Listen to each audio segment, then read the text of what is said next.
Hey, Pro-Life Jen. Thanks so much for subscribing to my Explicitly Pro-Life podcast this year. I'm so excited in 2023 to be bringing dozens of new guests and experts to you to give you all the marching orders you need to fulfill your mission to abolish abortion in our lifetime. But to finish off this year, we're going to replay the top 3 performing episodes of 2022 just in case you might have missed a week or two. Hope you enjoy.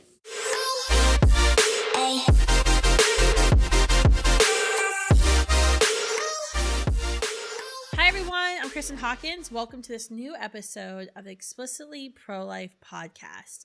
Today is a very special episode because we have a guest on that you've seen before, you've heard from, Michele Hendrickson. She's the Director of Strategic Initiatives at Students for Life America. She's been on our team for a number of years. Michele is just an incredible resource and blessing to our team. She actually came to Students for Life after serving in the public school system for about 10 years in the state of Maryland, starting volunteering with Students for Life and then coming on board, leaving her career as a teacher.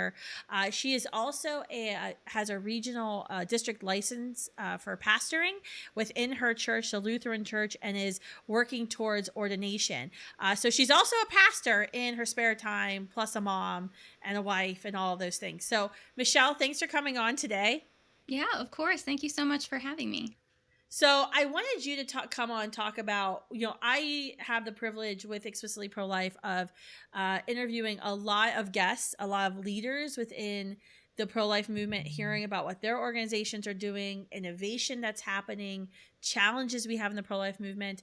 But I have come to realize I guess I talk about Students for Life in passing with guests, but we never really have a show dedicated to what the hell is Students for Life of America up to beyond serving Students for Life groups, identifying leaders, training leaders, setting them on fire in their communities to change minds, serve women, and quite frankly, kick the abortion industry's ass. So my question to you is, can you explain to our viewers, our listeners today about this innovative new program that we launched just last year? It's been a year.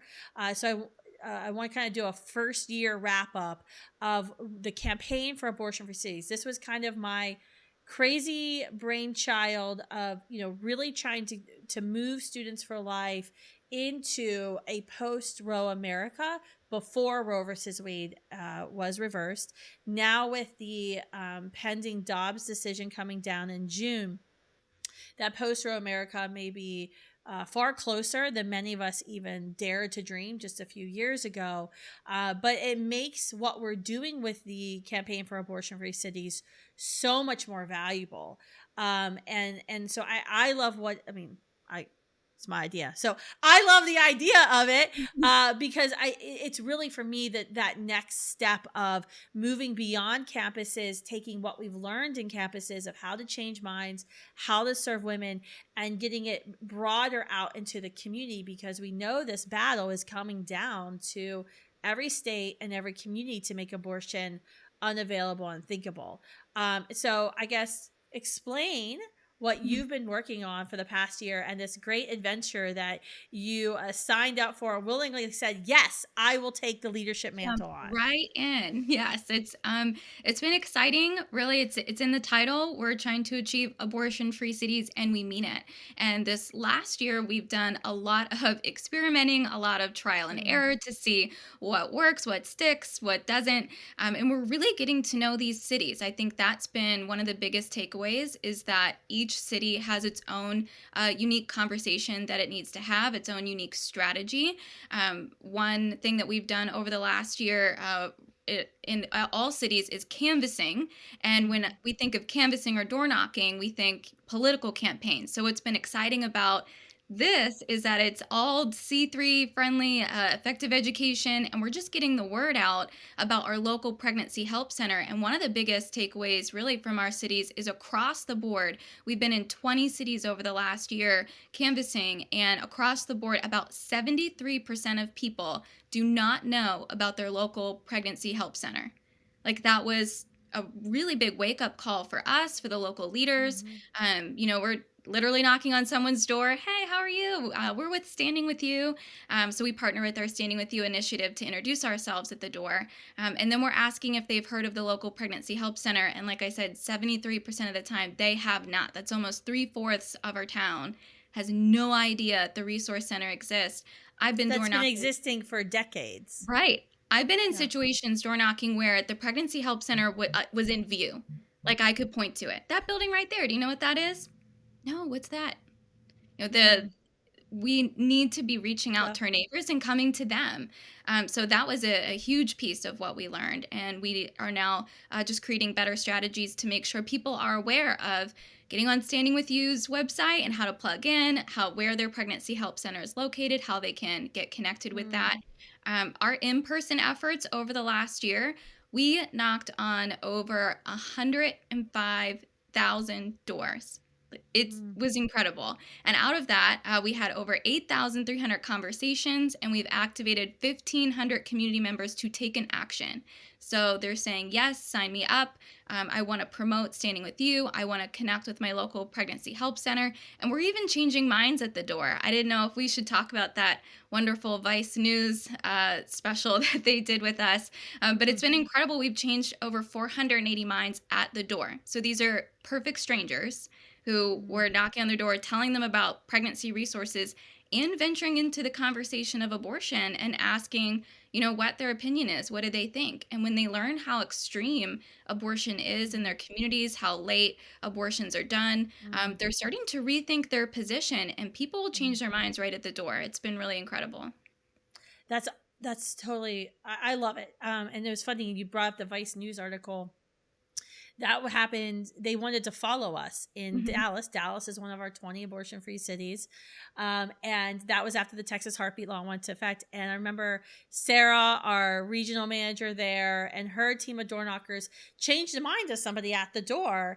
And the reporter didn't believe it and actually went back later in the day to confirm that it wasn't a setup. Like, I love that. And it's so interesting about that is that isn't the initial intention at the door. The initial intention is to create awareness of the nonviolent alternatives that exist. So to back up, let's talk about the different ways we're doing the abortion-free cities. And so we've kind of have I think of it as the 4 C's, communities, campuses, churches, and computers. Those are the kind of areas that we're playing in. And then those that we're targeting, our 3 audiences are, women who are at risk for abortion, who are being targeted by the abortion industry, young people whose minds need to be, quite frankly, changed on this issue, or they need to be educated on this issue.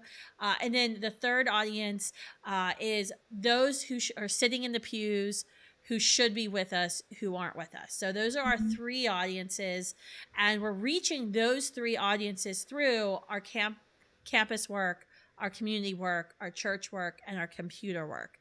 So do you want to kind of go into... So when we volunteered the 20 cities and said, congratulations, Students for Life has selected you as a campaign for abortion-free city, and our regional coordinator began reaching out to pregnancy center directors and other leaders in the cities, what does that entail? So tell me what the program entails, and then I want you to tell me what we've learned, what's gone really, really well and what hasn't gone so well. Because we're honest in the podcast, so let's talk about that. Yeah.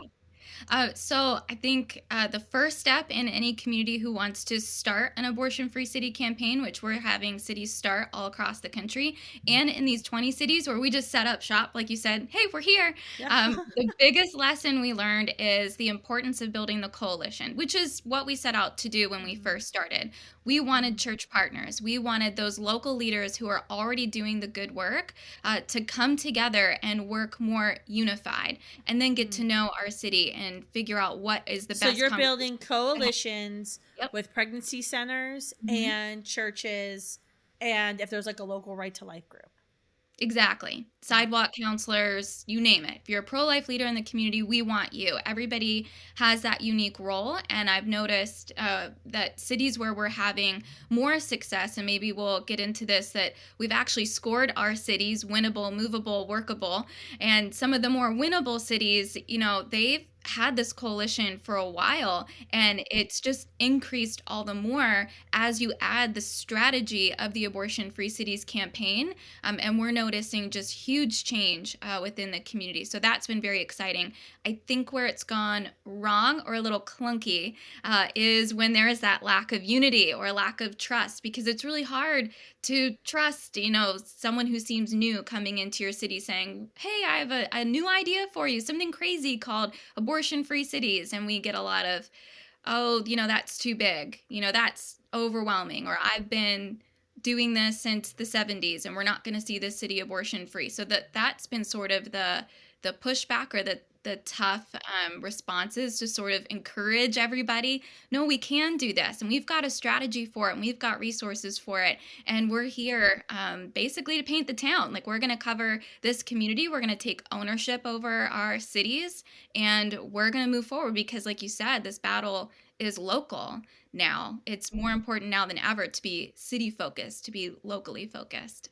Okay, so for community, the first step is to go and build the coalition. Build the coalition. We need a What team. else? So in that community, that first C, what else are we doing? So we're building the coalition, and then what are we doing in front of the abortion facility? What are we do? I feel like we have a campaign there as well. Yeah, I feel we could go through. There is a deeper strategy for how we move these cities from, like, when we first show up and kind of score them and get this data, and how we move them along the path to becoming abortion free. The first coalition partner obviously is that Pregnancy Help Center. Like I said before, we want to make people aware that the Pregnancy Help Center exists and support them. Then the next step, through industry impact out on the sidewalks, we want to break the trust of the abortion industry. So we've partnered with Sidewalk Advocates for Life and Reprotection, because we want to do two things. We want to obviously drive clients away from the abortion industry. We want to make sure that their business goes down and they're not receiving money from women or money for abortions. And we want to be able to close them down altogether, which is where Reprotection's work comes in. And it's through even sidewalk counseling that we're starting to notice some of these trends, or some of these, violations that abortion facilities are guilty of. One in Omaha, we've got Carhartt's facility, but it's actually in Bethesda, Maryland, where he operates and has been hurting women. And he's in the middle of a lawsuit now, and it's because sidewalk counselors noticed, hey, his facility in Maryland closed down for a minute. Like, why? And then we started researching into that. Oh, he's in the middle of a lawsuit. He has dangerously hurt women, gravely hurt women. It's really heartbreaking when you read through the lawsuit that he's guilty of. So, well, guess what? He still operates out in Omaha. So we're going to make sure the city knows that he's there, and to kick this out. We don't want this person operating in our community. So impacting the industry, being out on the sidewalks, that's a crucial piece to the campaign. Okay. And so in addition on that community work, we're talking about how do we reach her, at the doors, and that's what you were talking about earlier, of knocking on 105,000 doors, of getting volunteers to say, hey, I'm not here for a candidate. I'm here to talk about the other favorite thing you want to talk about, abortion and nonviolent resources. And I've done that myself, and I've gone to communities and gotten chased off some lawns. It's really interesting work, because you're right. The majority of people do not know the nonviolent alternatives exist, which, when we talk about preparing for a post-Roe America, that is like my number one lecture point to the pro-life movement, is we have to get her and the rest of the country to understand that no woman stands alone with the pro-life movement, that we are literally standing beside her. And we've been doing this for decades, and that there is a whole network of resources and support ready to surround her. She just doesn't know it yet. And we've got to be like the best marketers for that. So door knocking is really that way to like have that, one-on-one conversation. You can always we always follow up with postcards and text messages and geofenced digital ads to those people we've knocked on the doors, to kind of further hit home that message. But it's absolutely critical. What are we doing? What specifically are you focusing on in the churches? So we do offer church partnership materials, and we really love to start with the church. When I talk about building the coalition, yes, we want pro-life leaders, but we also need our churches. And our churches, more often than not, are just very timid when it comes to the issue of abortion. And understandably so, because we know women within our own churches are experiencing abortion or have had an abortion, and a lot of pastors just don't know how to talk about it. So, one thing within our church partnership are sample materials. We have a sample sermon series. We've got sample different materials like flyers to be able to reach out to women in need. We've got pew cards that are standing with you, pew cards, so they can always be set up within your church and just be there and ready to connect a woman with help and just get that conversation started and empower churches that they should be talking about this. Have we ever thought to ask or to say, have we ever thought to say in church, it's okay to be pregnant here? Like, we should say that regularly from the pulpit, from the announcements. It's okay to be pregnant here. We have created some unspoken rule that having that secret abortion is better than the unplanned, unwed pregnancy. So we have to break that. And so we're just And leading that's a big problem to because do like that. It's research that we huge. did a few years ago with George Barna and his team, I think the research we found was that like 6% of Protestant church pastors said that they had a pro-life ministry in them. Wow. That And it was doesn't about surprise me though. I'm a and it was about the Protestant. same who said they had a sermon on the issue of Wow. abortion too. I mean, it was terrible information. But I guess I would say what have we learned in this year? I mean, I think for me it's been interesting to see, and I'm obviously looking at the numbers of how many doors are we knocking each of communities, how many minds are we changing with our online, we'll get to the computers, the digital ads, how many women are referring to the pregnancy centers. But then I've also been looking closely at like how many churches are joining the coalition, who are like raising their hand and saying yes. And that to me has been shockingly low. Like it has been It's not very very city easy. specific, right? Like, Okay. so that kind of goes back to we learned all these cities are different. And it's a lot of who you know and what churches are already doing. So some cities are just really blown up. We've got Phoenix with almost 14 church partnerships. Indiana, I know, has over 10. Like, there are just certain cities that are really drawn to this and they want to do good work. And then they're activated to do that. And they're really taking off with the church partnership. And then in other cities, we don't have any church partnerships yet. We're not in the door. They need to open the door. So our team is just continuing on. We're going to continue just being there alongside the church and offering these great resources and trying to build that coalition because you never know who's connected to whom. Like, even at the doors when you're door knocking and you're trying to connect women to resources or these families to resources. I knocked on the door of someone who was a nurse, like a nurse who did home visits. She took a stack of Standing With You materials. That's an awesome connection. Other people who are saying, oh, I attend such and such church. Excellent. So glad to meet you. I would love to get involved with your church. So, canvassing is scary, but it does lead to those connections, especially in building in our church partnerships too, because inevitably we're going to meet somebody that goes to that church and is really excited about this work. And then, okay, so the third C is campus, which I think that's pretty intuitive of what we're doing, of continuing our work at Students for Life, of building up strong Students for Life groups, getting those groups to host regular events, programmatic material that challenges people's minds about abortion, that highlights the pregnancy center movement, the nonviolent resources that are there in the community.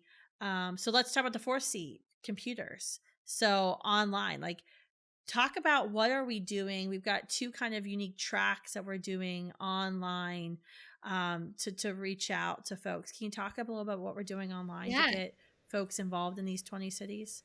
It's sort of like the secret sauce that no one knows about or can Mm. explain, like, "What's going That's the on? Why most is this?" expensive, by the Yes, way. it is. But totally worth it because here we go. Here are some excellent As a numbers. person who has to fundraise for this is the most expensive But part to get listen people up. excited about it so they'll want to give and they want to see this in their town too. So we've got the same sort of in-person element. We've got that online. So we're geo-targeting these same areas where we're canvassing to get people online to have basically a digital conversation with us. So they will see these ads, click the ad. We're scoring them one way to know their thoughts on abortion, and then they're going through like a mind-changing quiz or watching a mind-changing video, and then afterwards scoring them again and seeing like, did this change your mind or do you feel differently now? And out of running those ads, and really just it was in 5 cities this last year. We didn't do it with all 20 cities, Because but we Kristan had. failed to raise enough money for all 20 We'll cities. get it. We're gonna get Let's it. be We're true gonna, about my failure. no, it's fine. We're gonna expand, Working on and all the people believe in it after they hear this. 230,000 conversations with over 47,800 minds changed. So, like, in just 5 cities, 47,800 minds changed. Like, people started the quiz thinking one way about abortion and ended the quiz thinking another way. That's like nearly a 25% mind change, right? That's overall. huge. And imagine just all of those same people in their homes, like we've just canvassed at their house and they've heard from us, and now they're starting to rethink their position on abortion just because they saw this ad on their phone. That's really cool to think about. So that's our mind changing online element. And then we're also making sure that women are connected to resources through digital Google ads as well. And that is all data that we're tracking. So through our pregnancy help awareness ads, we have over 1,600 women served and connected to services. And we have 30 baby saves total for this campaign, which 29 came Confirmed. through. Yeah, confirmed. Yes, we've had a lot of, but we only count if we know that we know that we know. So we had 29 baby saves through these digital ads, one save through sidewalk counseling in Allentown. But these are women who are calling the hotline, saying that they're abortion minded or abortion vulnerable, being connected to services, and then reporting back that they chose life. It's working. Like that alone makes it worth the spend, right? I should have led with there were 29 lives saved through these online elements. Yeah, I mean, that makes all the money worth it, and all the time calling folks and trying to get support completely worth it. And we know that there's probably scores more, but we'll never know because it's so hard to follow up with everyone. I think that's so, I don't know, it's overwhelming. And the thing about the connecting women to resources, that's also another partnership. We've actually been partnering with our friends at Human Coalition. So we're actually, Students for Life is paying Human Coalition to answer the phone calls. I think that they have one of the best call centers in the country. So they're actually answering the phone calls. And when the calls come in with a woman from one of these cities that needs help, they 3-way call her with her on the line to the pregnancy center, wherever the pregnancy center is near her that offers the services near her. And then they help her set up the appointment and do the follow-up. In other cities, we just started a partnership with Option Line, Harpy International, our other good friends, and they're also going to be doing the same thing. And they're actually manning the online chat at standingwithyou.org for folks who come in. We have a lot of women who come in and don't, they're like me, don't want to talk to anybody on the phone. Dear Lord, I spend all my time on the phone. Why would I want to call anybody else on the phone? So they just do an online chat. And Harpy International is running that online chat for us. So I know if you ask everybody at Students for Life what they love about the Abortion Free Cities campaign, they'll probably say something different. Tina Whittington, our executive vice president, I know 100%, she loves the unitive aspect of this, that we're able to have sidewalk advocates for life, who we've interviewed, Lauren Musica on this podcast before, come and train the sidewalk advocates in all these cities. Or we've gotten Missy Stone at Reprotection, also another podcast. I think I've had Missy on a couple times now, talking about the research that they're doing, partnering with the local activists to try to shut down the abortion facility using open records requests, that we're working with Human Coalition and Harpy International, that we're working with the local churches when they allow us, or the pregnancy centers, that we're working with the local students. Like, I know that's, if you ask Tina, our vice president, that's going to be her thing, because it's this completely unifying effort that everyone wins from, that everyone sees an increase for. I've been really heartened to see, and I love seeing, taking the use of technology and the research we've done with our own Dimitri Institute for Pro-Life Advancement on how to change the minds of the mushy, movable women. I don't like abortion, but, and the TV ads that we created using that information, setting it online, and then running and watching the minds change straight. I'm very competitive. So like I know, like, all right, we have a problem in, for example, Rochester people. We can change minds about abortion, but we can't change anyone's minds about Planned Parenthood. Planned Parenthood has their claws deep into the city of Rochester. We know this because I see the stats of how, what's the mind change rate? How much does it cost per person I reach to change one mind online? What's your favorite aspect of the campaign? I agree with you. It's the mind changing. And when you meet somebody who you just have no idea where that impact is going to go, it's like a light bulb goes off for someone when you've changed their mind about abortion. And it's scary at first to talk to the strangers, right? And knock on their doors. But you get over it as soon as you have that first successful conversation.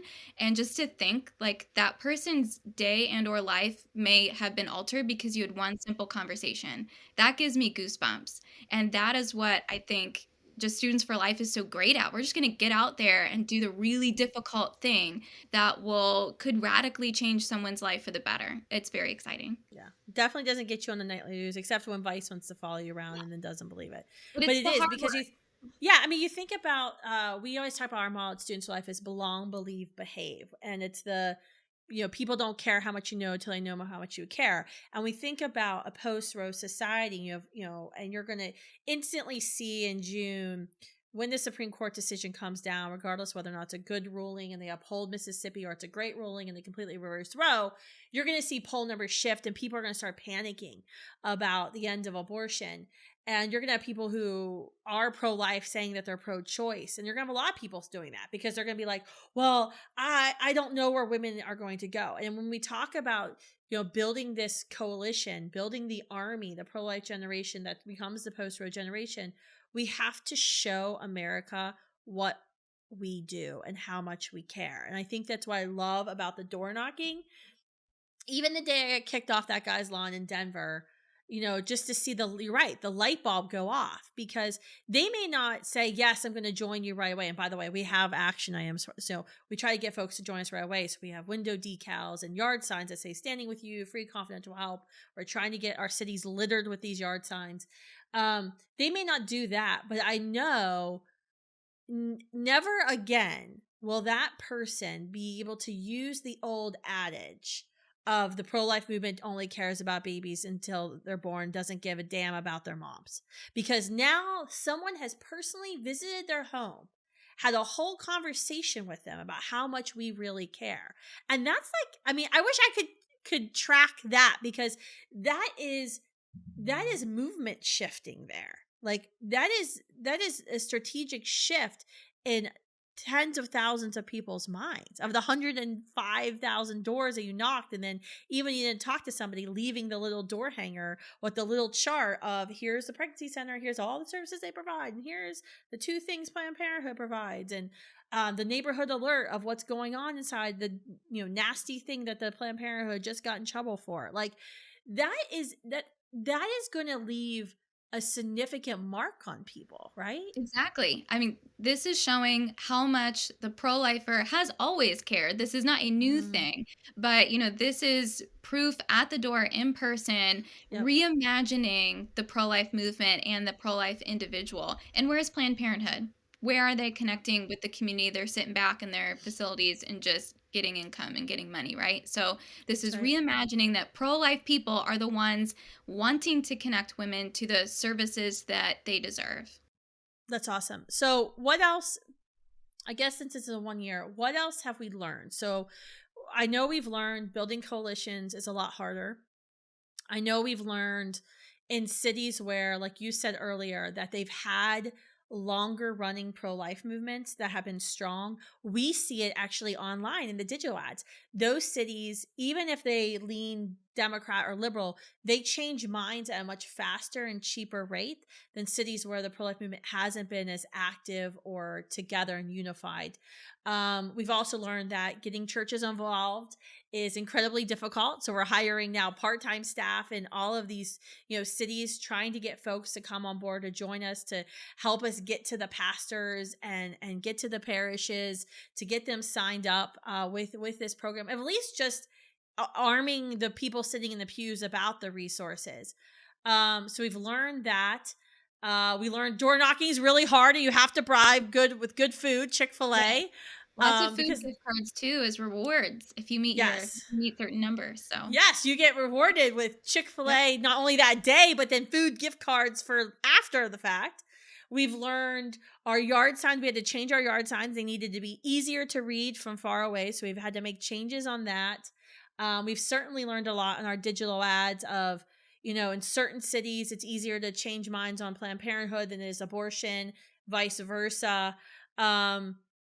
What else have we learned? Because I don't know. I just feel like we could do a whole white paper to the pro-life movement of all the mistakes we made this year and Do things that we had this, to go back don't and do that. yes, Do yes, this, don't do that. And definitely the value of the unique conversation at the door and to just understand who you're talking to. Like you said, our first goal is to connect women with resources to make sure they're aware of their pregnancy help center. But then go ahead and be bold with it. See how far they're willing to go in conversation. One thing we learned is that some people will tell you their life story at the door, and that's okay. It's just taking our team a really long time then, and you've got lots of history there. You're going to open up this conversation with a people. lot of They have post-abortive to share. stories. Yes, they have a lot to share. Yeah. And it may be the first time they've shared with anybody, and it's to our team at the door. And it's really a beautiful thing that we're able to connect post-abortive women to the resources they need. So that was something that we really didn't see coming. And it's in a lot more, especially inner city areas. So safety has been a big thing that we've realized, okay, well, we need to make sure we're paying attention to, which neighborhoods we're in, sticking together, and just being really good at communication with each other. I know campaign door knocking, you're usually separate. And you're just going like boom, boom, boom, boom, boom, boom, boom. But we've really reined it in that we're very much together as a team on the ground, moving along. It's a little bit slower pace, but it's worth it. Making sure our team is safe, making sure we're having quality conversations at the door was a huge lesson. Yeah, I mean, that's something that I've been really talking to a lot of friends about. I spoke with Lisa over Support After Abortion. They were sponsors of the National Pro-Life Summit this year, of how are we preparing for this wave, especially if we see the Supreme Court reverse Roe versus Wade. You have millions of women who've had abortions in the last 50 years, who didn't want to have abortion, had a queasy feeling in their gut about abortion, had the abortion anyway because, well, it was legal. The Supreme Court wouldn't let you do something that was terrible. And then what happens when the Supreme Court decision comes down and confirms all of these? I think that what we're going to be seeing, what we've been seeing at the door, when we start talking about resources and women going, how did you know? How did you know to come here? Why are you here? I've never told anybody this. How did you know? I think that's going to dramatically expand because you're going to have a lot of folks across the country who have never dealt with their abortion in their past, who are suddenly going to be reckoning with their past. And I know that that's like hard to grapple with, but it's a good next step towards healing. And the fact that we've got these local teams already set up, already ready to receive women, these partnerships with organizations to connect women to post-abortive healing, I mean, that's huge. We are building this foundation and making it strong at exactly the right time. That's right. So I guess enough teasing. Tell us, where are the 20 cities we've chosen? Where are we at? And then, if someone's listening in, how do they get involved? Like, can they sign their city up? What if they don't want to, what if they're a little afraid to go as far as signing up their whole city? What can folks listening do? Yeah, we really want to make it a localized effort. So some of these cities, I'll say a very broad name, but there's actually a specific community that we're talking about because we want to measure the movement within that community, and we want to see the effect that we're having. And we did score them on some that are further along the path or more winnable because of the amazing work that is being done there. So some of our winnable cities are Allentown, Pennsylvania, Cincinnati, Ohio, Naples, Florida, Omaha, specifically Bellevue, Nebraska, and then Phoenix, specifically Glendale, Arizona. Just activities, partnerships, So coalition, that's where everything's coming together. They're everything's rocking and coming together. rolling. It Yes. is absolutely possible that we see the abortion facility Yes. in that area shut down. Okay, Yes. Yep. And these exciting. are in some, Allentown, Pennsylvania. That's such a purple state, and it's a very liberal area of Pennsylvania. But there's just so much energy on the ground with the team there. It's been very encouraging. Then there are some other cities that are movable, and we see movement. You're an optimist. I love how you Man, do they're it. movable. I would be like We can green, pick red, yellow, red, but you're like, no, it's It's movable. It's movable. We movable. can Okay. keep going here. And because you'll hear some of the names of these cities and go, are she sure about that? So we've got Indianapolis, Indiana. And again, it's just the team on the ground is doing such a great job. Tons of coalition work there. And the conversations at the door are really fruitful. That is the city where we're hearing a lot of someone's going to tell you their life story, and be The willing to speak their Midwesterners. mind. Yeah. Then we've got Dallas, Texas, Jackson, Mississippi, which is a huge focus right now and such an important city to be in. But we know that community trends pro life, generally speaking. It's a more like I'm personally pro life. Now it's about getting them to move to action to really mean it and break the trust of that last remaining awful abortion facility there. But we're not giving up hope. We believe that's movable. Then Rochester, New York. I know that sounds crazy, but again, another great team I on the think you're ground. crazy for listing them as movable, Totally but keep movable. going. And we don't know. We can't claim exactly what happened, but there was a Planned Parenthood set to open in a medical park, and they have been delayed. Our team did a ton of work on the ground, in partnership with a lot of great other organizations, there in Rochester to testify at these city council hearings. And they didn't open yet, which was interesting because they was supposed to have opened by now. So we don't know why exactly that happened, but we have a team doing the really great work in Rochester, and that's another city that loves to have conversations at the door, and they really need to be plugged in to better resources. And then the last one, we just last movable city, or last two movable cities that we just sort of moved into: Chicago, Flossmoor area, Illinois, and St. Louis, Missouri. We know St. Louis, Missouri is going to be huge for that last remaining abortion facility, Planned Parenthood, that has seen so many ambulances, so many women hurt. This town should definitely want to kick out that Planned Parenthood. Okay. Okay. Wow. Okay. And I didn't even did say we? all 20 though. I We know have we're missing workable some cities. cities. We're give me Yep. the So work. Give me the my worst. Give other me the workable. workable, I would call them see, red, but the my optimist is calling them positive spin. workable. It's called workable because we can make this work. Come on, team. It's worth it to try even here to make these cities Absolutely, abortion. it's worth it to try. I'm just more of a negative person. All Okay, right. tell me what those workable Denver, cities are. Colorado, Sacramento, California. I'm going to say this one right. It's a little town outside of Tacoma, Washington. Puyallup, Puyallup. Washington. Boise, Idaho. Chapel Hill, North Carolina. Middletown, Connecticut. Richmond, Virginia. And St. Paul, Minnesota. We'll go anywhere. Yep. Yep. That's awesome. I love it. I love your line of we'll go anywhere. We're not afraid. We're not afraid of the abortion industry. We're not going to let the polling numbers or the strength of the abortion industry stop us. And yes, some of these fights are going to be longer term fights, and we realize that. But I think it's very important. What do you think about, and I know we have to wrap up, I love the name Campaign for Abortion Free Cities, but actually I heard some objections to it from some of my friends my mentors were like, it sounds too crazy, Kristan. Like it's too hard. But I love the name because I think it gives you your goal. What do you think about that? Do you think we should That name it was something my different? fear, is that we're presenting something crazy overwhelming. Like, wow, I don't know, that's really scary. Like, it's already hard enough to get churches on board, and now we're just going at it. But that really is the beautiful thing about the name, is it's direct, right? That's what works. It's very clear what we're doing. It's interesting because the approach within the city, so in all of these cities, the community wouldn't look at our work and say, "Oh yeah, they're with the Abortion Free Cities campaign." So that's I think a really important note. It's the leaders, it's the core group in the coalition who understand they're serving as part of the Abortion Free Cities campaign, and yet the community and the church, what they're seeing is standing with you. So, and I think you've talked about this on previous podcasts. So we've got Standing With You is our supportive services initiative across the country that connects women to resources. So at the door, they're seeing Standing With You. On our t-shirts, they're seeing Standing With You, community advocate. On their flyers and pew cards, everything in the churches, The it's all Standing With billboards, You. Standing With You. Everything, Yep. yard signs, all of it.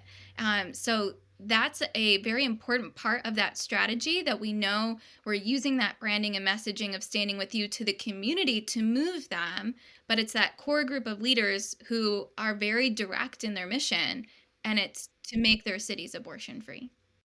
I love it. I love being direct. I love telling people exactly what it is that we're intending to do while we do it and say, watch us.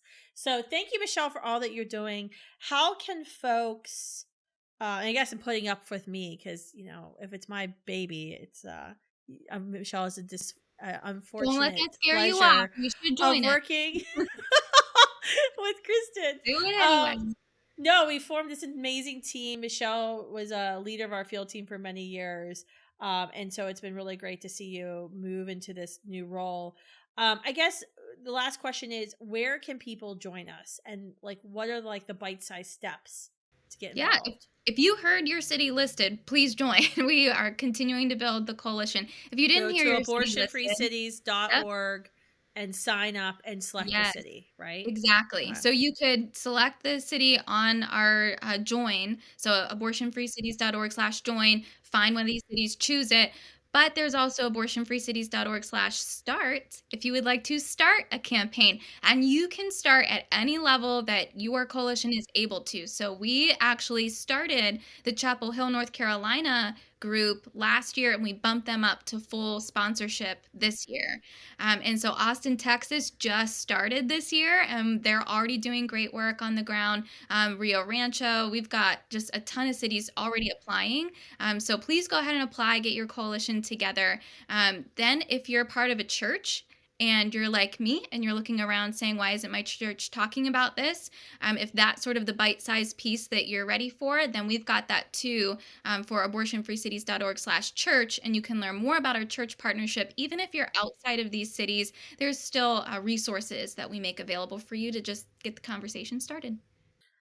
Yeah, no, that's awesome. And I think I love so much about this campaign is because even if you're not ready to take the full-on bite-sized piece, which you should definitely do that, there is something you can do right now to get involved. And that very basic level is just get your church involved or find local pastors to get involved, getting them talking about this issue.